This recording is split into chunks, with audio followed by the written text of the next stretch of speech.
Hello and welcome!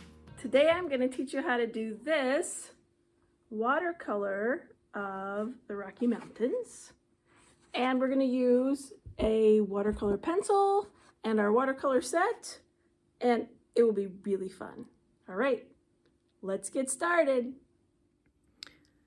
I have my 8x10 paper. It's watercolor paper, 140-pound weight, and I have it taped down to another piece of paper, mostly because I want those nice crisp edges when I take off the tape. And this time I went with a smaller margin below my tape, so you can see pretty tiny, but enough that it's still held securely and won't slip out of the tape. And you just kind of press it down to make sure it doesn't come loose. Also, we're going to start with just a regular pencil and eraser. So any pencil or eraser that you have will do. And if you have your ruler from last month, we're just going to kind of go to the middle and draw a horizon line across. So I'm just going to use this other piece of paper. So I'm going to use my best guess. I believe that looks like the middle, and I could even check my work, see how I'm doing. Yeah, pretty close. I go a little farther down. All right, and this side as well. So now I can check my work from this direction. Yep, all right, and then I can use another piece of paper and just put it there and very gently just put a horizon line. Now we're doing mountains, so the horizon line isn't going to be important for the mountain so much as I'd like to have a small body of water in our picture, so that's how that's coming about. And so we have our horizon line and everything else. We're going to have like foreground and background. And so what I'd like first is like just a little path coming or on this direction. So I'm going to put a little kind of like half a raindrop over here. And then I can come over and kind of create that upside down kind of tornado shape, and that will be where my path will be. And then I want there to be some kind of tall trees back here, so I'm just gonna put some horizontals, and then this is Rocky Mountains, so we need some rocks, so we're gonna have them be kind of flat at the bottom and interesting at the top, because remember, boring is my enemy. And we've got some nice rocks there next to the path. Okay, then I'm thinking like these hills might kind of roll back around, so I'm just gonna roll some more land in this direction that gets smaller like this. And then there's just going to be some kind of scrub plants. In other words, they're growing, they're short, they're not tall, but we have an opportunity to put some color there. And so, I don't know, kind of look, they're going this way, and they're going that way, and they're going that way. Because you think about like when they grow up and they get heavy and then they just part because they're made out of multiple parts. So that's why that is happening. And if this is my lake, then I'm going to have some more trees, and I want them to just barely go across my lake edge there. And then the scrub, we'll just have the scrub kind of continue a little higher, so we don't really see the lake on this side very much. Okay, so we got that. All right, so I know it doesn't look like much yet, but it will be good. All right, so next I want to put a little bit of a low-lying foreground island kind of thing there, and then another kind of bit taller one there. So these are close, they still have trees on them, so they're below the tree line. And then we want a Rocky Mountain peak kind of coming up into this zone. So we're going to have like the highest part going that way. And then we have our little swoop for where the snow fills it up. And there's some snow in there. And then we have another peak that's slightly lower. And then it's going to kind of come down and up and down and over that way. And then this one is going to go up and down and up and over that way. And then we're just going to lay some snow in like those little basins back in there. And we're going to have some peaks coming. So where this corner is, got some peaks coming up and over and coming down. And then we get to have a little bit more snow here and another peak going that way. All right. And yep, I'll do just a little bit more snow kind of coming in this direction over here. These are probably the Black Diamond trails if you were on your skis, though I think you'd have to take a helicopter up. Don't think you would get there just regularly. All right, so we got a lot of stuff going in here. We have 5 trees, which is an excellent number for trees. We have a path. Oh, you know what? Let's put maybe some rocks right here on this side of the path as well. So remember, they're in the dirt, so it's kind of like that picture of the iceberg. We're seeing the tip sticking out, it's down under, so, but the dirt, when it rains, it levels out next to the rock. So that's why the bottom of the rocks are flat.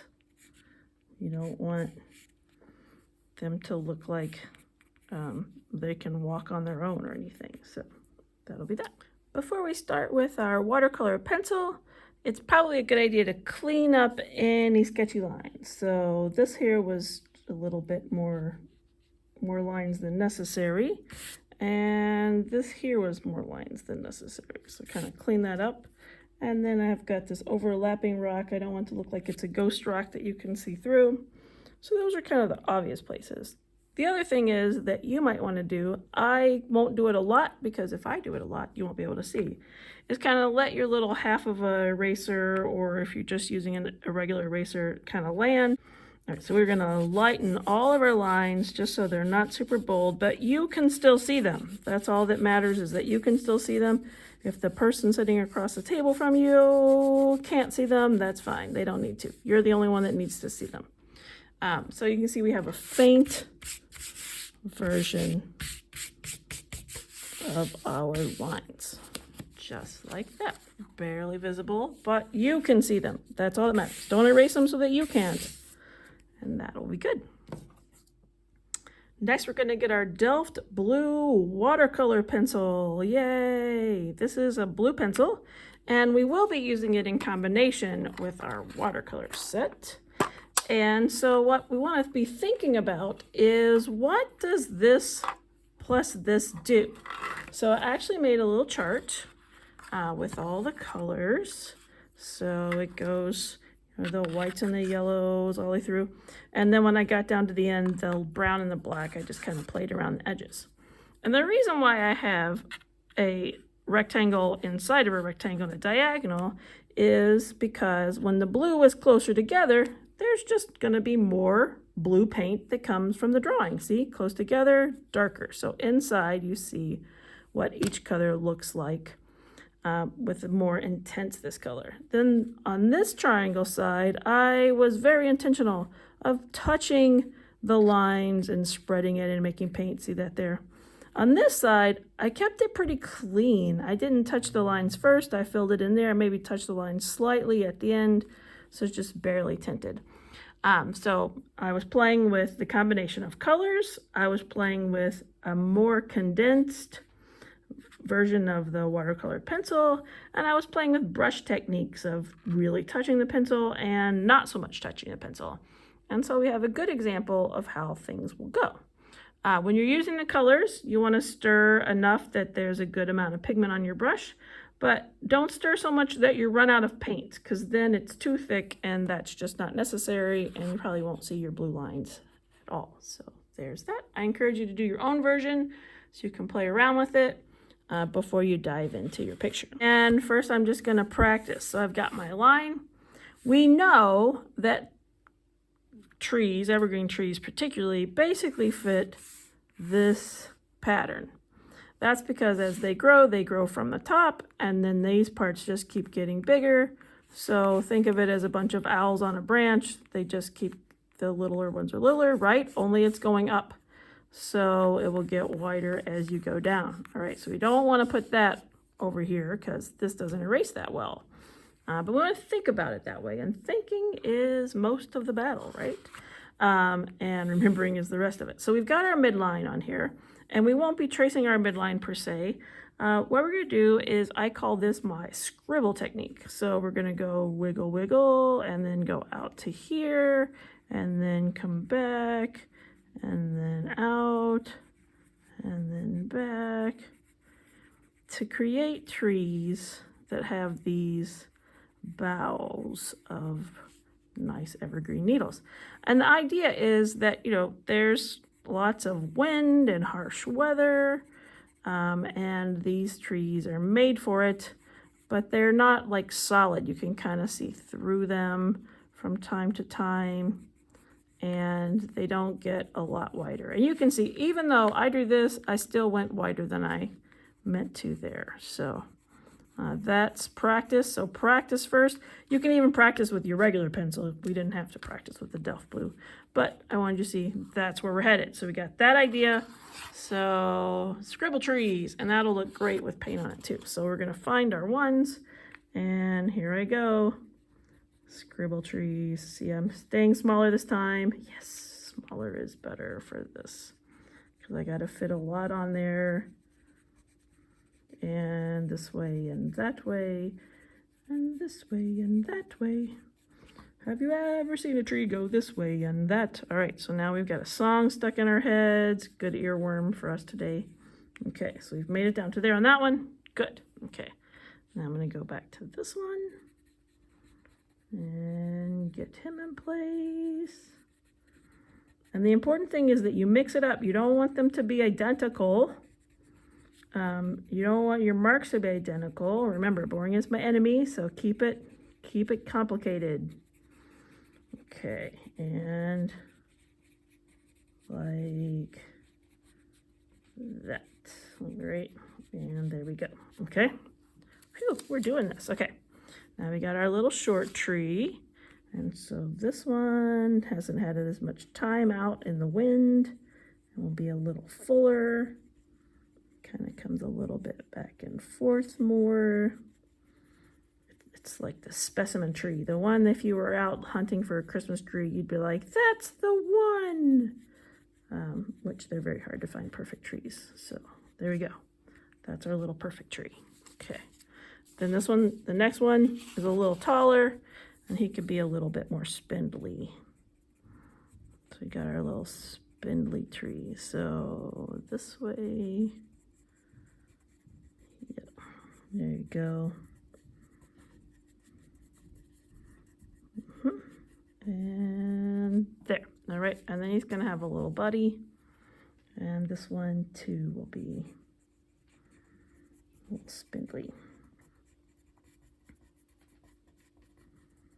They come down more at an angle, more straight down. Well, not straight, but like a steeper angle. See, that angle is a little steeper than this one, for instance. All right, so those are all of our 5 trees, and those look pretty good. And so next, we're just going to trace, well, you know what, let's do this one first. We talked about there were still trees on this one. So when we do this one, let's actually kind of go up and down, like a sawtooth kind of feel for that section. And let's sawtooth our next one too. Just think about that being trees on that those low flat hills. Okay, so these are closer to us, and then we can trace our line for how far across the lake things are. I think I'll leave that be for now. Okay, then we got our Rocky Mountains, and these are going to be more brought. So these are not trees, these are actually rocks. So that's why we didn't do our sawtooth. And we talked about which parts were peaks and which parts were snow laying in there. So we want to traverse across ridge lines. And melted snow line, peak, snow, peak, peak, another peak, snow lying in basins. All right, and then we had a little bit of some places where we were putting snow over here as well. So let's kind of mark those in, just like that. So those will help us keep our snow spaces marked off. All right, so we pretty much got our mountain back there. And now our foreground. Okay, so we got our rocks that are bumpy on the top and flat on the bottom. And over the lap. Kind of looks like a puzzle of the states and all the pieces are sticking out. And I decided to make the bottom of that one flatter, even though this is kind of like our path.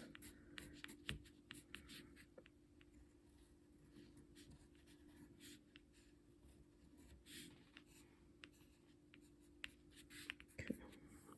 And then our land, change that up a little bit from my lines. And some low-lying scrub. Okay, so we're going to get our this way and that way scrub.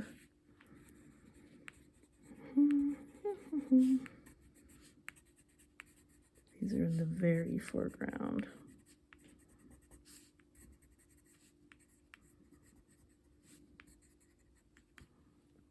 Okay, and then we talked about a little bit higher scrub, kind of back in here. I can't see very well what was there, so I'm just gonna make stuff up. When in doubt, make stuff up. It works. All right, and I think I'll even do a little bit more making up of stuff a little farther back that way. There we go. Nice. All right, and this is our water, so I'm just gonna put a few lines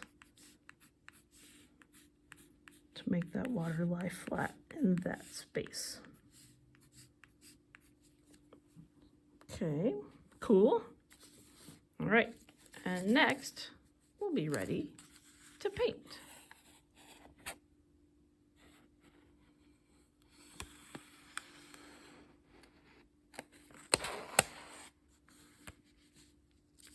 All right, I've got my watercolor set, I've got my little container of water, and I've got my number 6 pointed round brush. And now I'm glad that I did this practice tree here because now I can practice. So I'm going to take some of the dark green paint that we have, and I'm going to paint on that line. See, kind of must be a blue spruce. Ha ha ha. Okay. So you want to practice here before you get to your regular picture, because what you don't want to do is you don't want to just be like, right? Now I know none of you would do that, but some of you might accidentally overbrush, and then see when you brush too much, the Delft blue goes away. I think they refer to this as perseverating, where you're just here over and over and over and over. Don't do that. Don't do that. So think about what you're going to do, and then do it and move along. Okay, so that's how we want to approach it. We don't want to stay there too long, and we want to give things a chance to dry. All right, so I'm going to go in the green. I'm going to try to keep my brush up on the tippy toe, because what I don't want it to look like is that I'm trying too hard. So it's almost like playing a race with yourself. You're just going to go back and forth. And notice I had enough moisture on my brush that I made it from there to there. Now, you're going to be tempted to go there again. Please don't. Please don't. Leave that alone. I'll let that dry. With watercolors, it's always important to let things dry and then return for more layers on top when it's dry. Okay, so you're gonna go wiggle, wiggle, wiggle, wiggle, wiggle, wiggle. Kind of have a little race with yourself if you want, because you want loose, not overly careful. Okay, so that one's good, that one's good, nice. Okay, then we're gonna go back down to our little perfect one, but even though it's perfect, we should not approach it with perfection. Wiggle, wiggle, wiggle. Even, you can see where I've got a dot there and a dot there. Leave those. Don't try to mop those up with a paper towel. Those are character spots. We need those. Okay. And here's my super skinny one. Okay. And then last one, this one. All right, so we did the trees first. I imagine that those are kind of the scariest part of our picture. And so we'll show those to you. And you can see I've got some puddles there. Don't mop those up. Leave those there. We're going to try really hard not to touch them. Because the trees are in front of the lake, we shouldn't do the lake right now, and in front of these hills and stuff. So we're going to leave this top part alone, and we're going to start looking at the bottom parts of it so that we can get some work done down here. And then while this is all drying, then we can move up there. So one of the things that we can do is we can start working a little bit on the shrub that's close, because it's a similar color. So we got those guys. So let's see. So that was this dark green on the trees, by the way. I think I said that, but just in case I didn't, I want you to know. And so now we're going to move to this kind of like mac and cheese color right here. I know, weird, right? To get in a few little pops of fall colors on some of the scrub brushes right there. And you can leave little holes. We'll put a little pop of color over here. Yep. And we can even, I'm guessing this color will look kind of nice.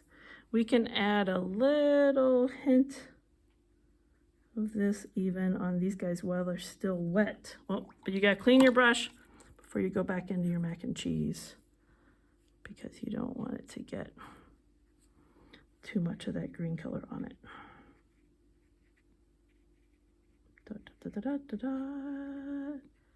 It's like the orange had a race going down circular stairs just then. All right. The orange on that blue-green helps kind of calm it down a little bit. Okay, then we're going to get some of this lighter green color. And we can go a little bit on that, and we can go on his little neighbor. Let's kind of blend that up a bit.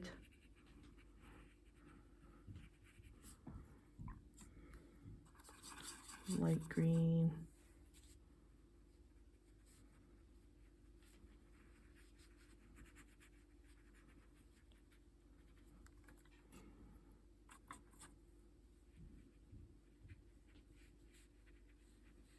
And notice that there's like drippy bits. We want it to be drippy. We don't want it to be dry, and we don't have to fill in every little spot. We're just kind of touching things to get that light kind of coming through that color, which is glorious to have light coming through that color. Right, so my plan is to have maybe this and this being snow, okay? So I'm gonna put a little, let's see, this is my delightful color. All right, I'm gonna put a little bit of delightful color here. That's this one right here. And I'm gonna put it like right there, so that those can be designated as the snow piles, okay? And then this will be dirt, rocks, and then so now we know our snow piles are going to have this color even up here. So we're going to come up and put a little bit of this color in the snowy parts, because they're not touching things, so we don't have to worry about our tree bleeding into them, because that's what could happen if we touch like this green. So we will leave those alone. We'll just know that we'll do that later. Okay.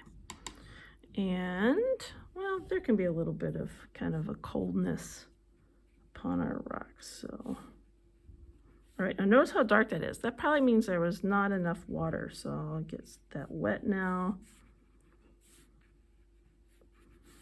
And that'll help it be a little more gentle. Okay.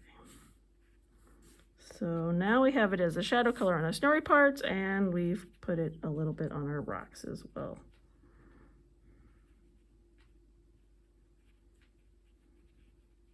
Make that into a rock.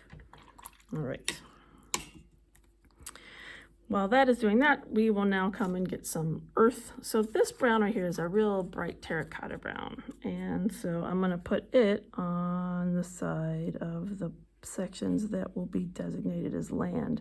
And I'm stirring a bit more on that Delft blue because I want it to spread into that dirt color. So it almost goes from an orangey color to, it browns it up from having that Delft blue happen to it. So we'll go in here.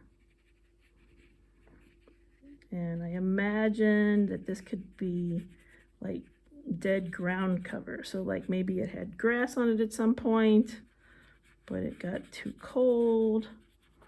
And so we're seeing those kind of like dormant grasses kind of look there. So, and to go, oh, that's too much. I can dab some of it off here and then come back and make it around those places like that.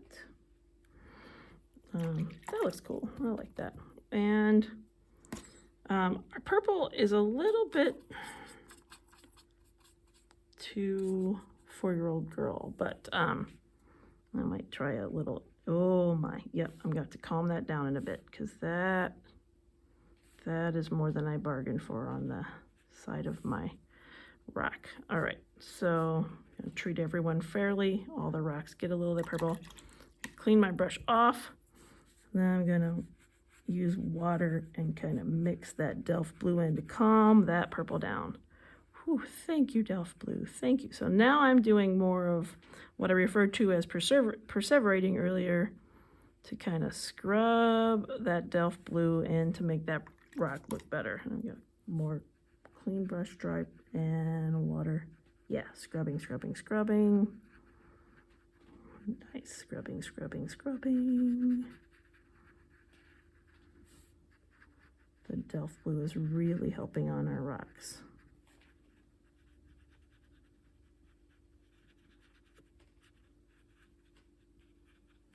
All right, phew. Okay, our dirt path. Let's use this one.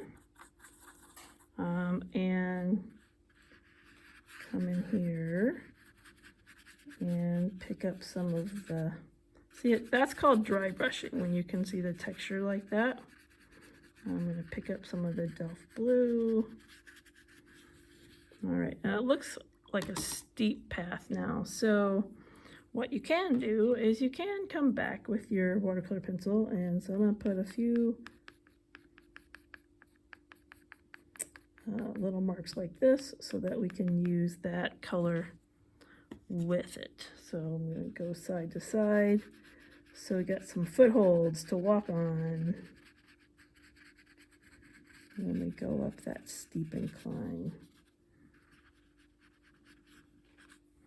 Okay, now my dead grasses here, I think we'll put a little more. We'll put some of that mac and cheese color even.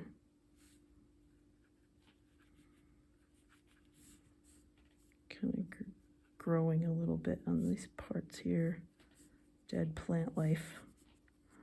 A little more on the green. All right, it's looking good. And it's dry up there. Okay, so now I can put more of this blue in our snowy areas there.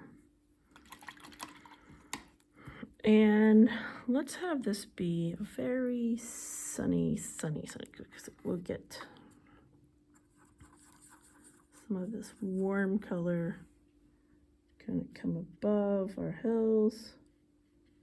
Now, notice how I'm leaving a tiny gap. Because if I touch that Delft blue, it is going to get in that and make like a weird gray-green in my sky.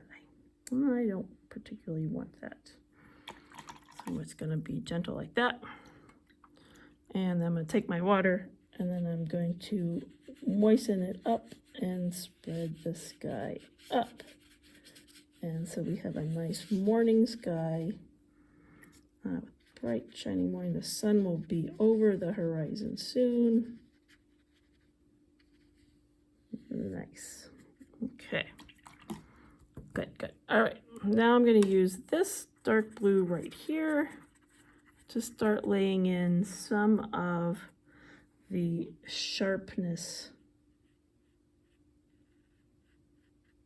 to the hills. So you think about them as the fall lines. So we want to imagine that you threw a ball over the top and this is the path that the ball would take to get down. So we want to put those in.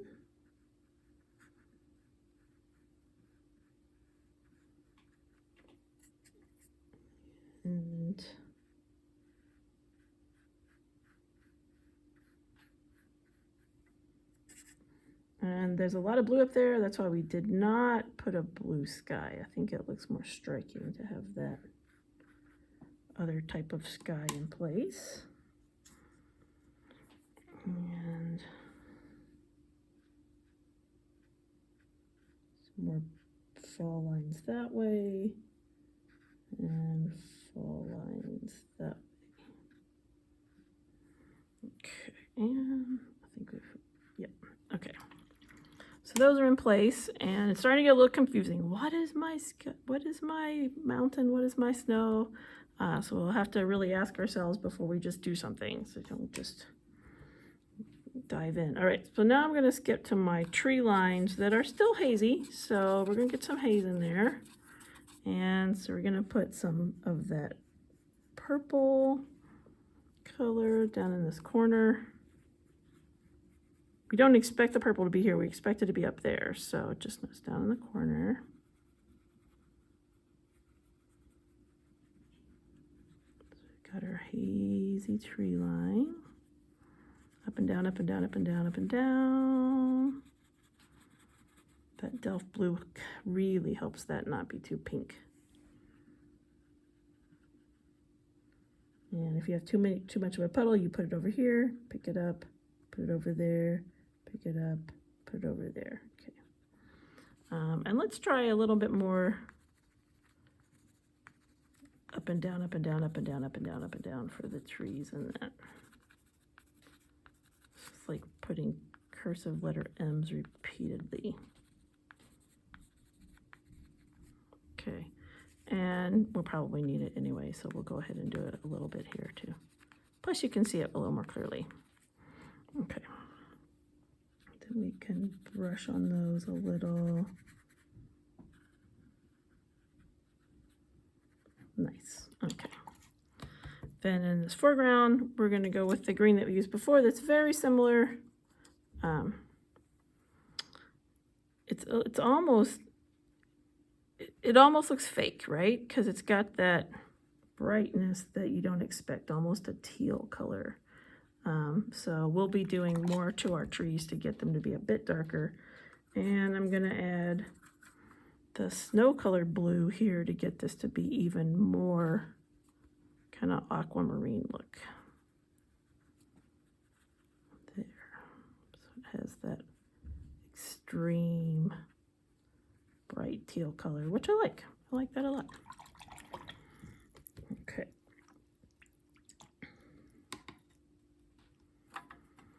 Our water is mostly going to have just light shining on it. So we have to resist the urge to like paint it blue. And we have our Delft blue in, so all we have to do is go side to side with water in this space. And that's going to be all the tint we need.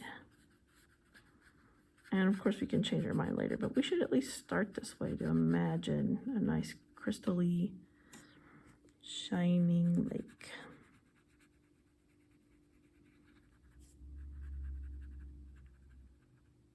you can see why it would be important to let those trees dry before we played in the space.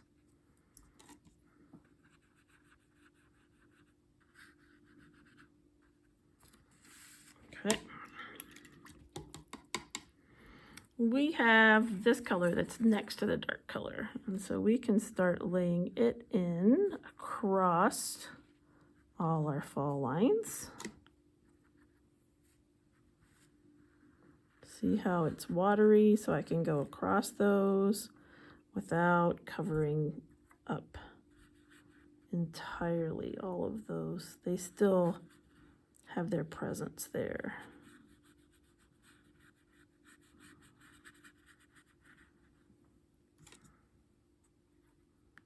This is really an ultramarine kind of color, so it goes well there.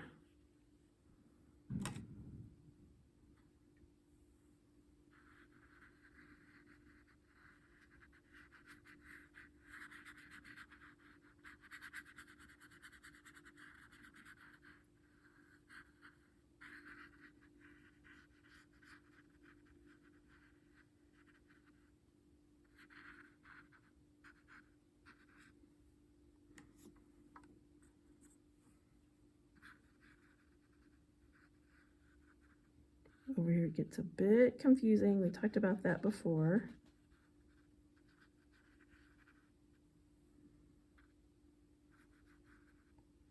That's my best guess on that stuff. All right. Good deal. So we've got a lot of that going on. And it's looking pretty good already. We still have more to do, but it's looking pretty good already. You notice that we have these little squares here. The purpose of that is when you need to mix a color. So what we're going to do is we're going to get our brush wet and put a little bit of water there. And we need our trees to get a lot darker. So we're going to take some of this black. We don't ever want to use black by itself because we don't need an Acme black hole.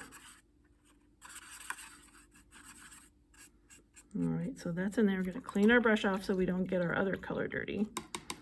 And then let's get that strangely bright, almost turquoise green. And, whoa, okay, I'm gonna need more water to get him to bubble off. More water. All right, so then when I go across the edge, there he goes. I guess I should just stir him in. That's easier. And then I can clean my brush before I go again.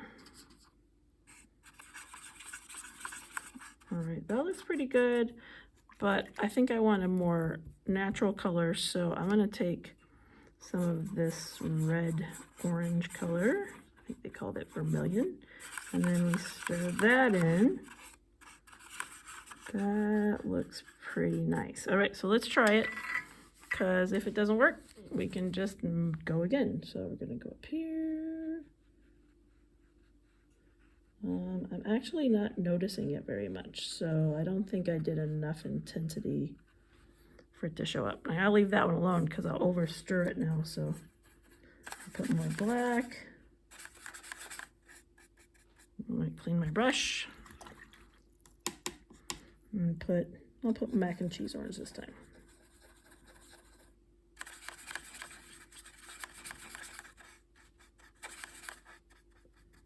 All right, clean my brush, and I'll put the light green this time. So there's more than one way to do things, of course, so. All right, that almost looks, it's hard to show up on the camera, but almost looks like brown. It's like a camel color. It's about the same color as the handle of this brush, but slightly darker. So this brush that we never use because it's so bad. All right, so now I can go to my next tree and I'll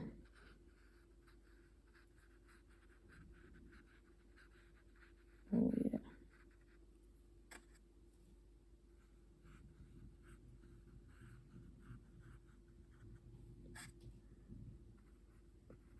Just going where the Delft blue lines had been.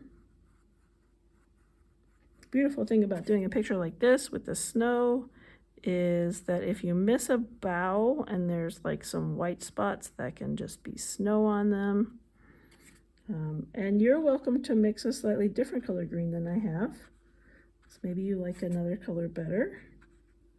That's fine. I just hazard, don't use straight up black, whatever you do. Apart from that, you can make them pink if you want. I don't mind, but straight up black is just a no-no. Creates a hole in your picture that you can't look away from. It's like, avert your eyes. I can't. There's black there. Okay. All right, that looks good. Yeah. Okay, now they have a nice presence. All right, now we got to move someplace else while that is drying. So I'm going to use some water, and I'm going to get my little snow piles wet now.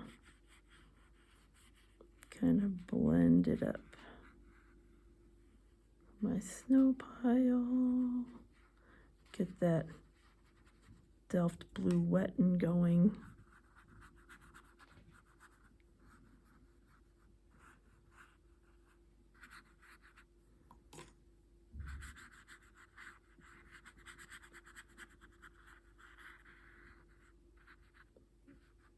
All right.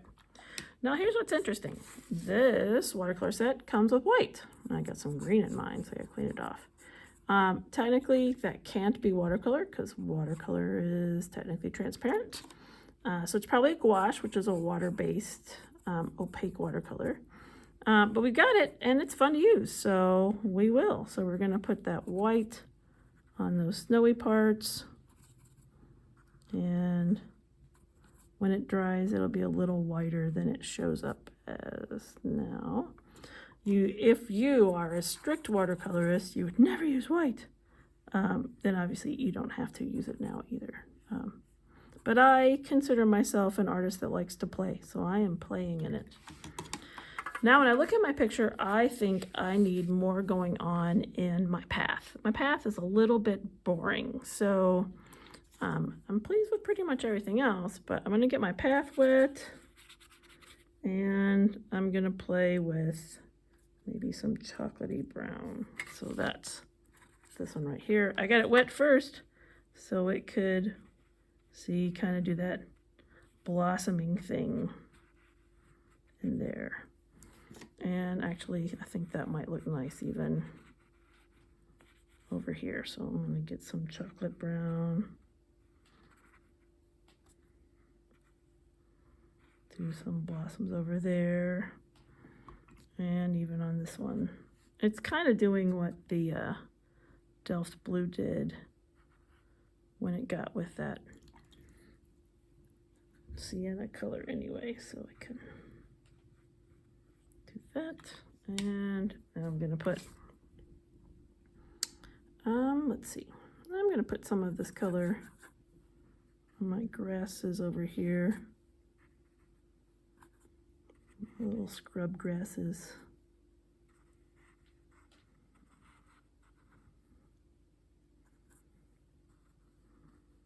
Of course, at any point, if you're like, I am happy, whoops, I went in the green. You don't have to do this, but I think playing around on these helps them a lot. And even, maybe I'll put, I wonder what this color looks like. I forgot already, so let's try it. I'll put it on my newsprint to see.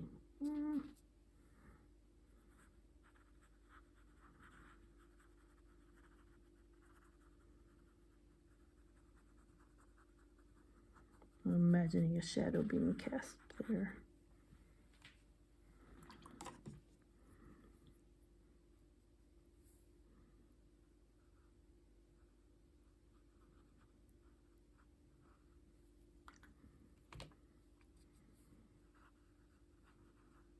Just a little reflection, so I'm thinking about now. I don't know if that would be like that, but it just crossed my mind that it might be, so I'm trying it. And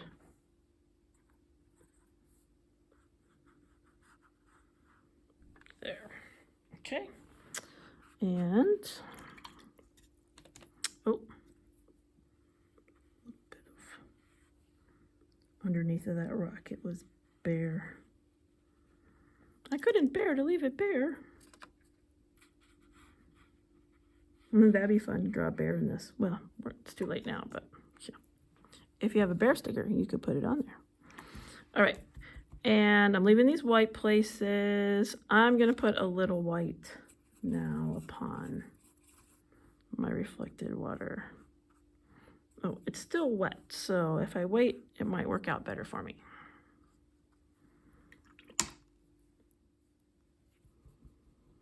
While I'm waiting for that water to dry, I'm just gonna grab a little bit more of this bright yellow color here, this one, and do a little more kind of sunlight down the side of these trees. It's especially helpful to help these guys stand out in front of that edge. And I can do some on across the top of these guys here too.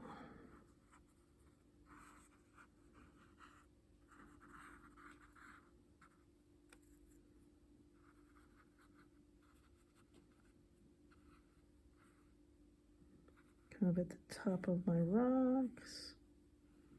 They've had a chance to dry after all. I had some blossoming happen here over here on the snow. I'm fine with that. I'm going to put a little bit of this on this earth part here though.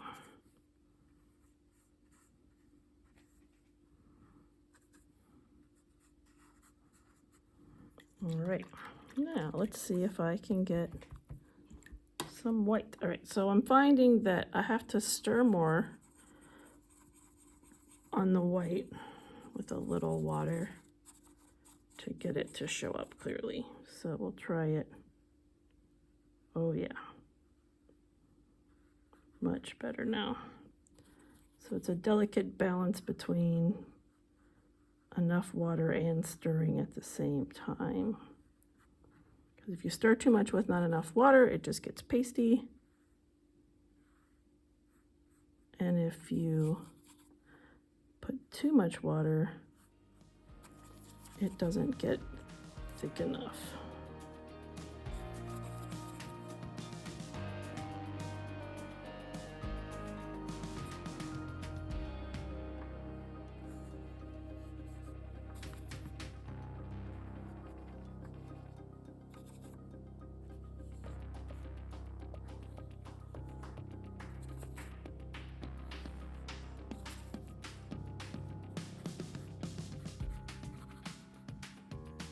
All right. Oh, there's a little bit more white. This is all so camouflaged you can't hardly see it. So some more white in there. Let's make that stand out a bit. There we go. All right. And that is our Rocky Mountain scene with our Delft Blue watercolor pencil and our little watercolor set. Thanks for joining me today.